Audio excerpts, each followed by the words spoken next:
don't know if somebody has a question, but if you have a question, you can open your mic and you can ask Rob. My question is, how come will now, when we are waiting for a new Messiah, how this, how can I explain it better? How can we verify exactly. when the true Messiah comes that he's from the house of David?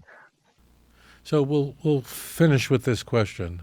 So it's so good. I'm so grateful that you asked it. So actually, the only issue with Jesus that we don't have a problem with is his lineage. That's totally irrelevant. It's not a problem at all.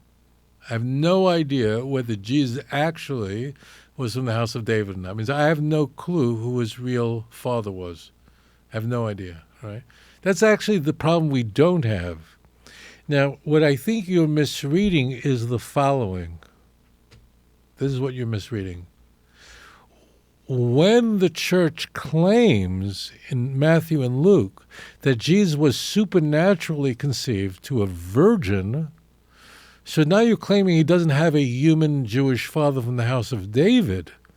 So by claiming that he's born to or conceived to a virgin, you now have sabotaged your whole claim. That's all.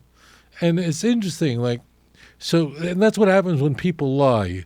When people lie, what happens? You can't keep track of all your lies, and you eventually get caught.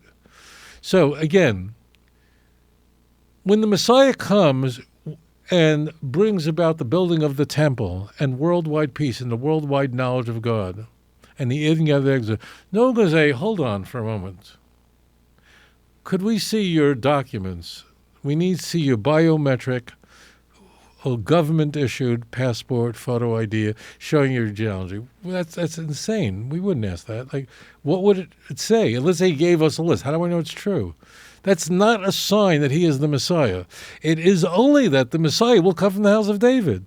We will know that he's the Messiah because he'll fulfill all the messianic prophecies. And then we will know that he's from the house of David. Do you follow what I'm saying?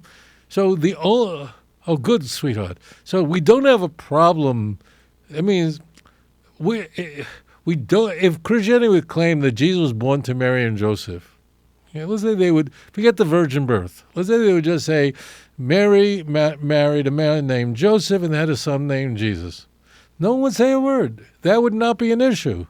How do I know the genealogy in Matthew and Luke are not true? They actually contradict each other completely. But forget it. I want to ignore all that. The one issue we don't have with Jesus is genealogy.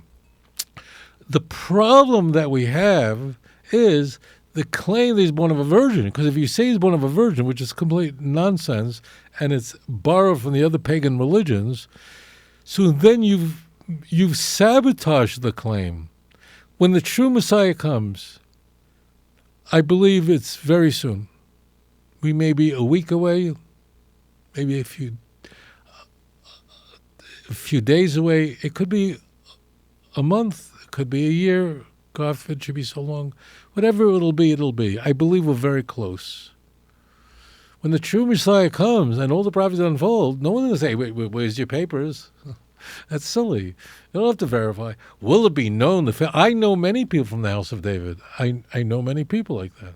I have a great-grandmother whose father was from the house of David.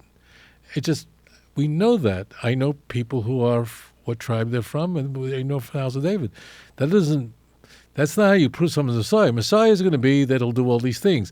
And that person will be from the house of David. We're not going to ask him for papers. How will we know?